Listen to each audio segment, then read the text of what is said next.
그리하면 모든 지각에 뛰어난 하나님의 평강이 그리스도 예수 안에서 너희 마음과 생각을 지키시리라.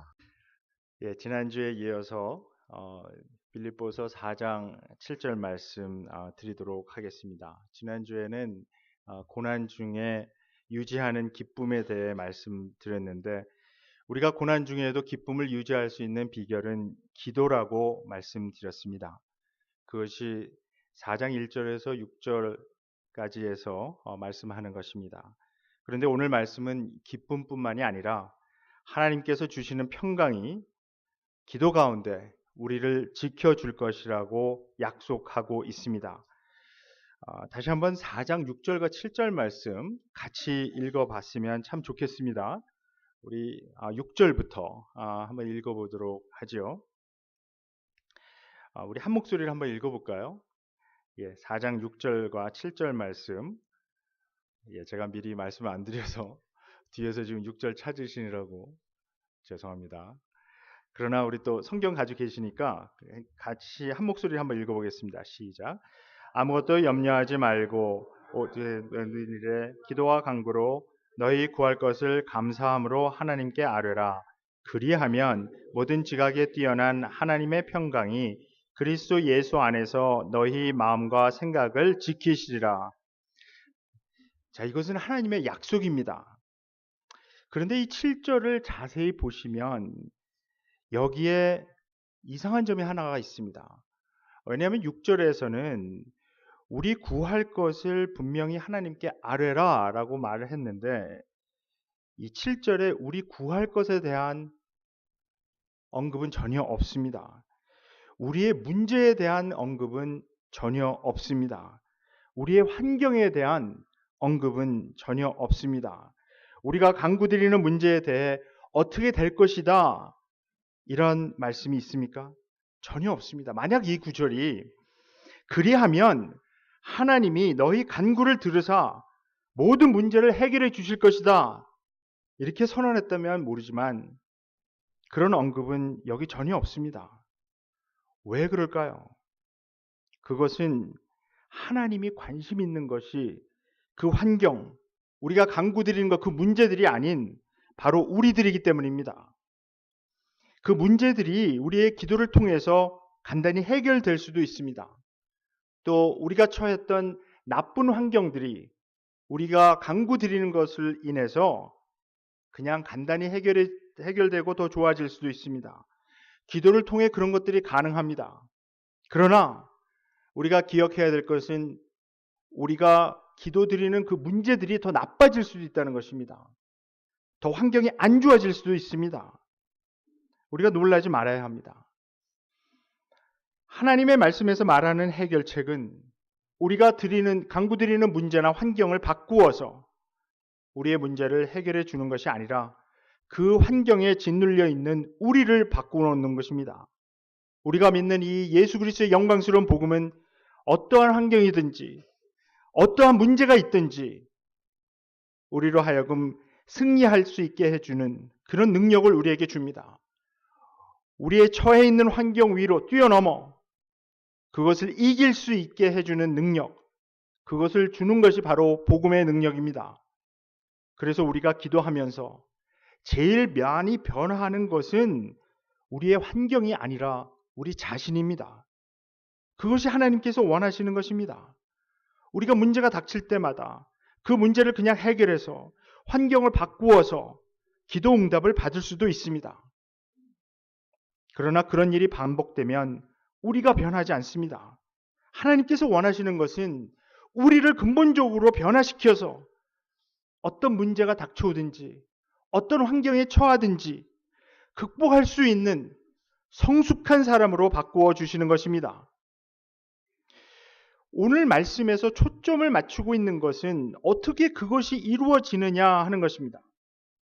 이 사도 바울의 말씀은 아주 정확하고 아주 깊은 생각이 들어가 있기 때문에 우리가 한번 자세하게 분석해 봐야 합니다.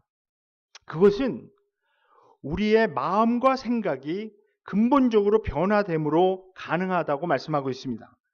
우리의 마음과 생각이 인간적인 헤아림, 이 헤아림이라고 번역되어 있는 이 말씀, 이것은 헬라어로는 누스라고 하는데요. 이것은 그 understanding, 우리가 어떤 사물을 바라보는 어떤 관점에 관한 것입니다. 그러니까 인간적인 헤아림, 인간적인 어떤 그런 관점에만 우리가 붙잡혀 있다면 우리는 이 세상이 끊임없이 우리에게 주는 걱정과 염려에서 벗어날 수 없을 것입니다. 우리의 마음과 생각이 세상적으로 볼 때 그냥 세상적인 보통의 마음과 생각으로, 즉 이 세상에서 우리에게 끊임없이 세뇌하고 가르치고 우리에게 압력을 주는 그 방법, 네가 찾아 먹을 거 찾아 먹어라 하는 생각, 왜 내가 열심히 노력해서 돈을 벌었는데 왜 남을 주나, 내가 무엇하러 나누나, 내 밥그릇 내가 챙기겠다는데 뭐가 잘못됐나, 계속 그런 마음이면 그 개인적인 삶 속에 그 공동체 안에 걱정과 염려가 가득할 것입니다. 왜냐하면 우리 개인적인 삶뿐만이 아니라 교회까지 와서도 세상에서 하던 그대로 무한 경쟁의 마인셋을 가지고 행동하고 생각하려고 하면 걱정과 염려에서 벗어날 수 없을 것입니다.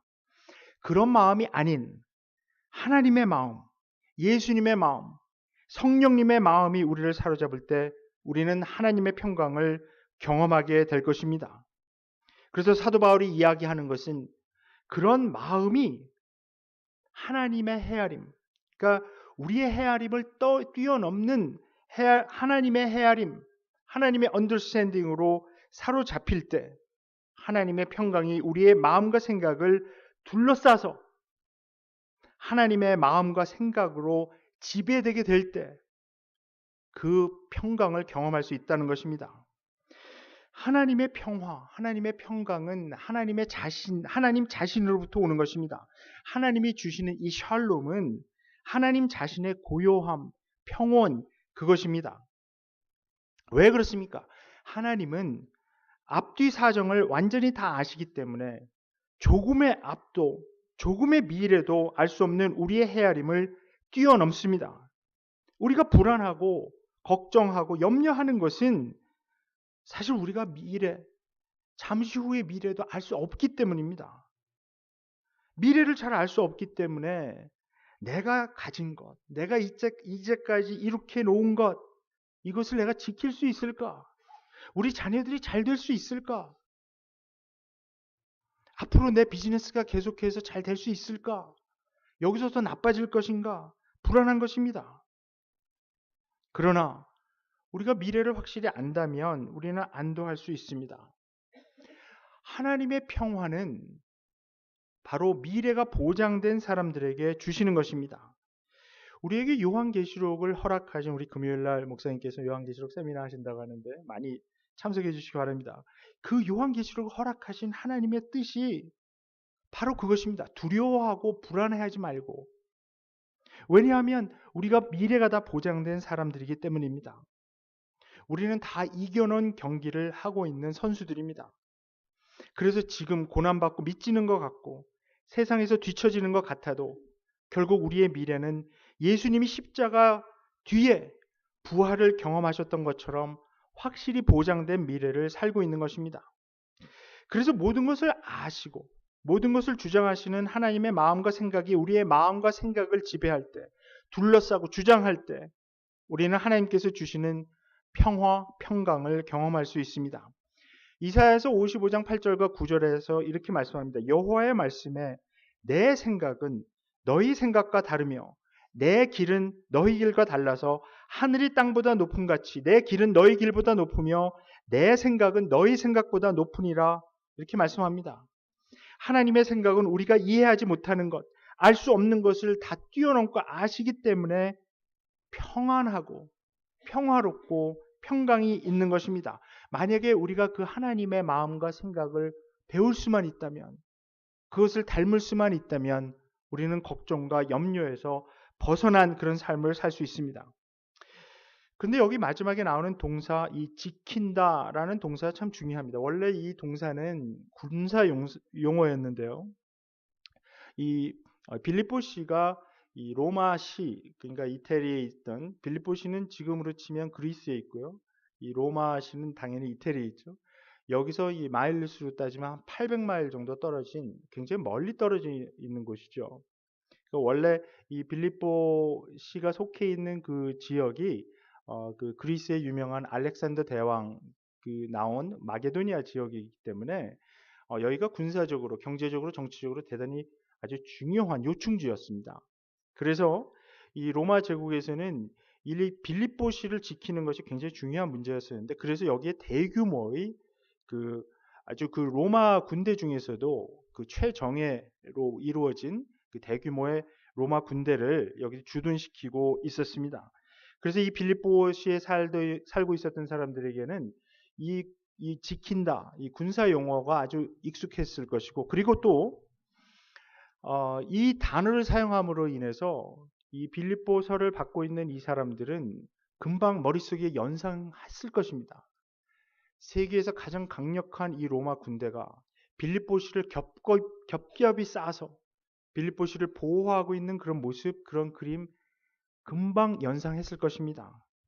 사도 바울이 그래서 이 단어를 여기서 사용하고 있습니다. 하나님의 평화가 걱정과 염려라는 그 적이 근처에도 못 오게, 침투하지 못하게 우리의 마음과 생각을 둘러싸서 지켜주시는 그런 모습입니다. 우리가 이 평화를 경험하면서 우리의 마음과 생각에 가득했던 걱정과 염려는 점점 사라지게 됩니다. 그러면서 우리의 마음과 생각은 이제 변화를 받아 하나님이 생각하시는 패턴을 기도하면서 계속 배우게 됩니다. 그것이 기도의 힘이고 그것이 기도가 우리를 변화시키는 과정입니다. 마지막으로 이 구절은 이 과정이 그리스도 예수 안에서 이루어진다고 말씀하고 있습니다. 바울이 간절히 원하는 것은 빌립보 교인들이 이 관점을 갖는 것입니다. 그리스도 안, 예수 그리스도 안이라는 이 표현, 제가 지난주에도 잠시 말씀을 드렸지만 그리스도 예수 안, 아니면 그냥 예수 안, 그리스도 안, 아니면 주님 안이라고 하는 이 표현이 빌립보서에 총 20번 등장합니다. 사도 바울이 왜 이 표현을 계속 반복해서 사용하냐 하면 이것이 바로 어떤 관점을 나타내는 것인데, 바울은 이 빌립보 교인들이 이 관점을 정말 배우기를 원했습니다. 마찬가지로 우리도 이 관점을 배우기를 원합니다. 그리스도 예수 안이라는 그 관점으로 느끼고 생각하고 결정하고 행동해야 우리가 기쁨을 잃지 않고 평강을 누리며 걱정과 염려에 사로잡혀 살지 않게 됩니다. 우리가 그 관점에서 우리의 삶을 바라보고 하나님 앞에 나아갈 때 우리가 예수 그리스도로부터 받은 이 귀한 구원의 여정을 완성할 수 있기 때문입니다. 그래서 1장 1절부터 사도 바울은 그리스도 예수 안에서 이 편지를 쓴다고 이야기합니다. 그리고 또 1장 13절에 보면 자기가 감옥에 갇히게 된 것도 그리스도 안에서 갇히게 된 것이라고 말합니다.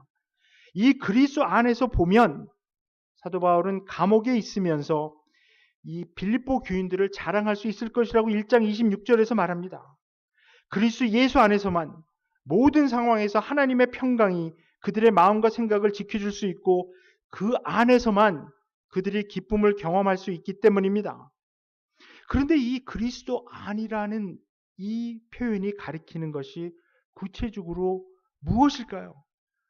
어떤 분들은 이것을 어떤 개인적인 그 신비적인 그 아주 신비로운 그리스도와의 그 연합 이렇게 표현하는 분들도 있습니다. 그러니까 union with Christ, 좀 미스티컬하게 그렇게 표현하는 분들도 있는데요. 그러나 제가 볼 때는 이 빌립보서 자체에 그리스도 안에 대한 구체적인 설명이 계속해서 등장합니다. 빌립보서 전체를 분석해 보면 1장 27절부터 사도 바울이 이 빌립보서 전체의 그 논제, 티시스에 관해서 쓰기 시작합니다.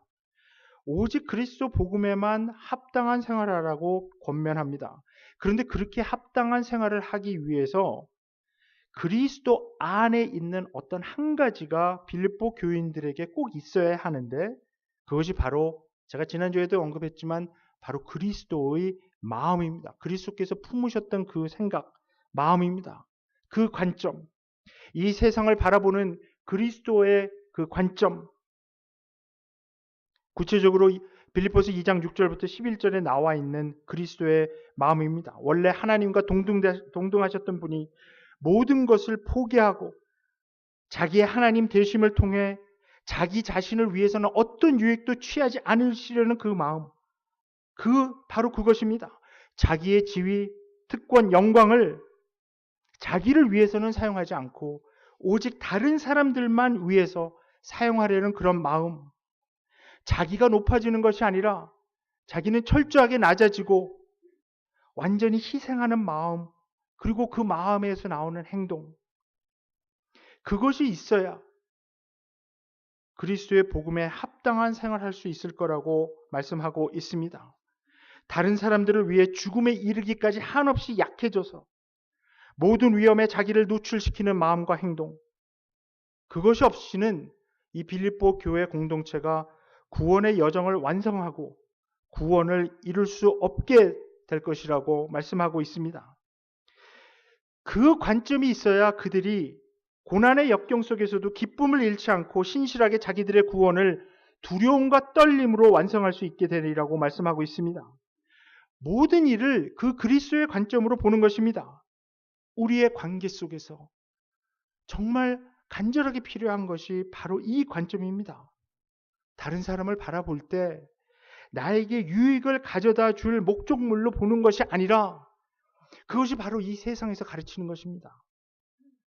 나의 지위와 권리, 그 영광을 포기해서 오직 유익을 끼치고 싶은 사랑의 대상으로 보는 것, 그것이 그리스도 아니라는 관점이 보여주는 것입니다. 그것이 그리스도 예수의 복음의 정신이기 때문입니다. 그리스도 안에서 타인을 볼 때 이것이 가능합니다. 그리스도 아니라는 관점은 추상적인 것이 아니라 사실은 대단히 구체적인 것입니다. 역사적인 것입니다. 왜냐하면 예수 그리스도께서 이미 그 길을 가신 것이기 때문입니다. 그래서 바울은 빌립보서 3장에서 그리스도의 고난에 동참하고 그분의 죽으심을 본받기 원한다고 쓰고 있습니다. 그리스도를 아는 지식이 가장 고귀한 이유는 그리스도의 마음을 이해할 때만이 그가 구원의 여정에 그리스도와 함께 동참할 수 있기 때문입니다. 바울은 아직 그것을 완전히 잡았고 그것에 이르렀다고 말하지 않습니다. 왜냐하면 아직도 갈 길이 있기 때문입니다. 그리스도께서 가신 그 길을 완전히 자기가 다 담고 완벽하게 가지 못했다라고 고백합니다. 그러나 그는 결단합니다. 뒤에 있는 것은 다 잊어버리고 앞에 있는 것을 향하여 몸을 내밀면서 그리스도 예수 안에 있는 그 마음과 행동을 닮으려고 달려가는 뿐이다. 그렇게 고백합니다. 이것이 바울이 자기의 상황을 바라보고 해석하는 기본적인 관점이고 이것을 그리스도 안이라는 표현으로 나타내고 있습니다. 이것을 빌립보 교인들이 배우기를 원하고 갖기를 원합니다. 우리도 마찬가지입니다. 우리도 이 관점을 배웠으면 좋겠습니다. 이 마음과 행동이 이 아름다운 이 교회, 뉴라이프 선교교회에 드러날 때 이 교회 공동체는 하나님의 평강과 기쁨을 경험하게 될 것입니다. 그리스도를 닮은 공동체가 될 것입니다. 우리의 상황, 환경을 이 그리스도 안이라는 관점에서 바라볼 수 있다면 우리의 삶이 변화될 것입니다. 기쁨이 회복될 것입니다. 하나님의 평강을 우리가 경험하게 될 것입니다. 우리가 믿는 이 놀라운 복음이 어떤 상황에서도 또 어떤 환경에서도 우리에게 사랑과 기쁨과 평안을 줄 수 있는 능력이 있는 복음입니다. 빌립보서 전반에서 이 사도 바울이 이야기하고 있는 이 기쁨의 이야기는 바울이나 빌립보 교인들이 상황과 환경이 너무나 좋기 때문에 모든 일이 다 만사형통하고 다 잘 되고 있기 때문에 그냥 좋아한다, 그냥 기뻐한다라는 그런 내용이 아닙니다. 그것은 하나님 믿지 않아도 다 경험할 수 있는 것이죠. 가족들이 다 건강하고 비즈니스도 잘 되고 그냥 아무도 아픈 사람도 없고 모든 환경이 다 좋고 문제 하나도 없고 그렇다면 하나님을 안 믿어도 그냥 뭐 좋은 거죠. 행복한 거죠. 그러나 우리 그리스도인들이 경험하는 이 기쁨과 평강은 오히려 안 좋은 환경 속에서, 어려움 속에서도 그럼에도 불구하고 경험하는 기쁨과 평안입니다. 오히려 상황이 좋지 않기 때문에, 환경이 더 어려워졌기 때문에 기쁨으로 반응하는 것입니다. 더군다나 하나님의 말씀대로 내 삶을 살려고 하는데, 십자가의 정신대로 내 삶을 살려고 하고, 이 세상에서 제시하는 길 따라가지 않고 마음을 새롭게 함으로 변화를 받아서 하나님이 기뻐하시는 삶을 살려고 할 때 우리 그리스도인에게는 고난이 닥쳐오게 되어 있습니다. 세상이 그것을 싫어하고 미워하기 때문입니다. 이것은 그리스도께서 이미 경험하신 것입니다. 우리가 그리스도를 따라갈 때 우리도 그 고난의 길로 들어가게 됩니다. 그렇다고 해서 그 고난의 길에 기쁨과 평강이 없는 것인가? 그렇지 않습니다. 오히려 세상이 상상하지도 못하는 기쁨과 평강이 그 안에 들어 있습니다. 그래서 우리가 그리스도 안에서 성숙한 사람들이 되어 어떤 상황 속에서도, 어떤 환경 속에서도 하나님의 섭리를 보고 기뻐하는, 또 평강을 경험하는 사람들이 되기를 원하는 것입니다. 혹시 우리 중에 지난주에도 제가 여쭤봤지만 참 어려운 환경 속에서 내가 도저히 빠져나갈 수 없을 것 같은 상황에 몰렸다고 느끼는 분이 있습니까? 절벽 모서리까지 몰려서 선택할 여지가 없다고 느끼는 분들이 있을지 모릅니다. 우리가 빌립보서를 볼 때 바울은 자기의 투옥된 결과가, 또 재판의 결과가 사형이 될지도 모른다는 사실을 충분히 감지하고 있었습니다. 막다른 골목까지 내몰린 것입니다. 그런데도 그가 기쁨을 잃지 않았던 이유는 자기의 상황을 다시 한번 이 그리스도 안에서 재해석하고 있었기 때문입니다. 우리에게 가장 필요한 것이 이것입니다. 우리의 나쁜 환경, 우리가 지금 맞닥뜨리고 있는 문제에서 빨리 벗어나는 것, 그것이 우리에게 가장 필요한 것이 아닙니다. 우리에게 가장 필요한 것은 바로 그리스도 안이라는 관점입니다. 갑자기 하나님의 능력으로 우리의 모든 문제가 갑자기 다 깨끗하게 해결되어서 할리우드에서 나오는 영화처럼 절벽 끝에서 짜자잔 헤쳐나오는 것, 그것이 아니라 절벽 모서리까지 몰려있지만 거기서 기쁨과 여유와 관용과 평안을 잃지 않을 수 있는 사랑과 통찰력입니다. 그것은 그리스도 안에서만 찾을 수 있는 것입니다. 그리스도 안에서 우리의 삶을 바라보십시다. 그렇게 될 때 하나님께서 우리에게 주시는 기쁨과 평안이 가득 차게 될 것입니다. 우리가 세상에서 경험하는 것이 무엇입니까? 이 죄로 어그러진 세상에선 우리로 하여금 더 많이 소유하고 더 높이 올라가야 행복해질 거라고 우리에게 자꾸 프레셔를 줍니다. 그래서 우리를 자꾸 억누르고 초조하게 하고 불안하게 만들어서 우리들을 자기의 노예로 삼으려고 합니다. 그동안에 청년 사역에 관계하면서 청년들하고 많이 지내왔습니다. 또 제가 지금 볼더에서 사역하고 있는 교회도 캠퍼스 교회이기 때문에 대부분 다 학교나 연구소에 관계되신 그런 분들이고, 뭐 저희들 교회 대다수가 사실 제가 우리 교회에서 나이 제일 많은 사람 두 번째입니다. 저보다 나이 많은 교인은 한 분밖에 없습니다. 그리고서는 전부 다 뭐 20대, 30대, 40대 몇 분 계시고요. 그래서 이분들하고 같이 몇 년 동안 지내면서, 그동안에 또 코스타 사역하고 지내면서 많은 청년들하고 대화 나누고 얘기 들으면서 느낀 것이 있었는데, 사실 이분들 대부분 보면 다 오버어치버들이죠. 그러니까 자기들의 삶에서 열심히 노력해서 많은 것을 이루신 분들입니다. 또 많은 기대를 받으면서 살아왔고 열심히 공부하고, 그래서 여기에 유학도 왔고 그러면서 이제 뭐 학위 과정 하나씩 끝내고, 근데 공통적으로 이야기하는 것이 있습니다. 이 과정이 하나씩 끝나고 원하던 것을 얻었다고 생각을 했는데 그게 끝이 아니라 또 다른 프레셔, 그 압력의 시작이었다는 거죠. 그래서 뭐 석사학위 하나 끝냈는데 끝난 줄 알았지 하면서 삶이 놀리는 것 같습니다. 근데 그 다음엔 또 박사학위 해야 되고요. 박사학위에서 다 끝난 줄 알았는데 그 다음엔 또 잡이 잘 되지 않습니다. 그래서 또 보통 포닥이라고 하죠. 포스닥 합니다. 한번 보통 하면 3년 하는데 3년 끝날 때까지 어디 연구소나 뭐 대학이나 이런 데 또 잡이 돼야 되는데 그렇게 만만치 않습니다. 한 번 더 합니다. 그래서 6년 또 안 됩니다. 또 9년 한 번 더 하고 예. 저희 교회 4번째, 5번째 하시는 분들이 있습니다. 아이들 다 크고 이게 뭡니까? 한국에서는 엄청난 기대를 갖고 떠났는데 여기 와서 하나씩 끝나는 줄 알았는데 또 끝나지 않습니다. 또 아이들 키우는 것도 어떻습니까? 아이들 하나씩 키우면 다 끝나는 줄 알았는데 끝나지 않습니다. 너무나 지친 분들이 많이 있었습니다.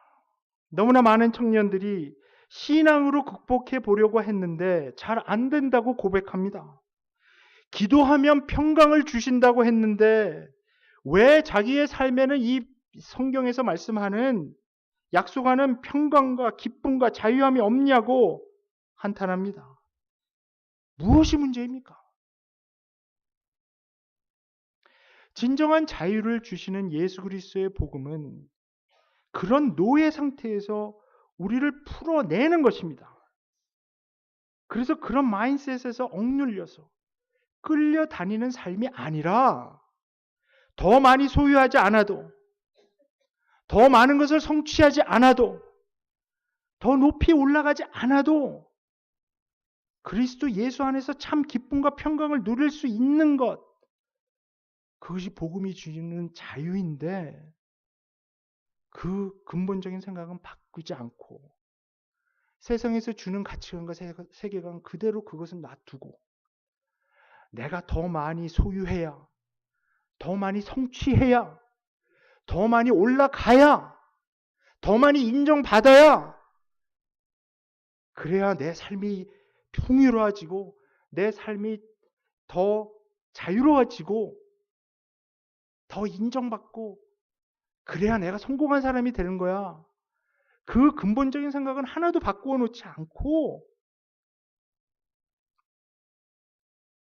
계속 나가려고 하니까 그리스도 안에서 주시는 참 기쁨과 평강은 누릴 수 없는 것입니다. 정말 무엇이 참된 것인지, 무엇이 옳은 것인지, 무엇이 덕이 되고 칭찬받을 만한 것인지 우리가 근본적으로 생각해야 합니다. 근본적인 것은 놔두고 아무리 그리스도의 복음을 외치고 믿음으로 하나님 의지하라고 해봐야 그 억눌림에서 벗어날 수 없습니다. 가장 밑바닥에서 우리를 사로잡고 있는 이 세상적인 관점, 이것을 뒤집어 엎어야 합니다. 하나님 우리가 왜 믿습니까? 예수 그리스도 우리가 왜 의지합니까? 만약에 우리가 하나님을 믿는 이유가 하나님이 내가 세운 목표를 이루는데 도움을 주시는 분이기 때문에 믿는다면, 내가 예수 그리스도를 의지하는 이유가 내가 원하는 것, 내가 가지고 싶은 것 이룩하는데 예수 그리스도가 도움이 될 것 같아서 믿는다면 굳이 하나님, 예수 그리스도 안 믿어도 됩니다. 다른 신 이용하셔도 됩니다. 훨씬 더 편리합니다. 다른 신들은. 아니면 뭐 심리학적으로 긍정의 힘, 뭐 이런 거 이용하는 게 훨씬 더 나을지 모르죠. 무슨 스님이라는 분이 이런 뭐 멈추면 뭐 보인다 뭐 이런 것들도 있습니다. 그런 게 나을지도 모르죠. 신앙이 성숙한다는 의미는 근본적으로 하나님에 대한 접근이 바뀐다는 의미입니다. 어두운 밤에 예수님을 찾아온 니고데모의 경우가 그랬습니다. 예수님께 니고데모는 이야기합니다. 나도 꽤 하는 사람이지만 어떻게 하면 당신의 레벨까지 내가 갈 수 있습니까? 물어봅니다. 그런데 예수님의 대답은 다른 거 다 제쳐두고 처음부터, 즉 다시 태어나는 것부터 시작해야 한다고 말합니다. 자기가 이제까지 쌓아왔던 것에 더하는 것이 아니라 아기가 새 생명을 갖고 태어나듯 우리 이 교회처럼 뉴 라이프처럼 아기가 새 생명을 가지고 태어나듯 거듭나지 않으면 하나님 나라를 볼 수도 들어갈 수도 없을 거라고 말씀하십니다. 거듭난다는 의미가 무엇입니까? 내가 이제까지 생각하고 믿어왔던 것 다 지우고 새롭게 하나님 안에서 시작하는 것입니다. 그런 일이 없으면 우리는 복음이 주는 자유를 경험하지 못할 것입니다. 하나님의 평강을 경험하지 못할 것입니다. 기도가 모든 것의 시작입니다. 말씀 묵상이 이어지며 그 말씀을 실천하며 우리가 기도로 우리의 삶의 관점을 바꾸고 진리를 보게 되는, 그래서 그리스도 예수의 복음이 주는 자유를 경험하게 될 것입니다. 기쁨을 회복하게 될 것입니다. 평강을 회복하게 될 것입니다. 그 기쁨과 평강이 이 뉴 라이프 선교교회에 가득 차길 주님의 이름으로 축원드립니다. 다시 복음 앞에 내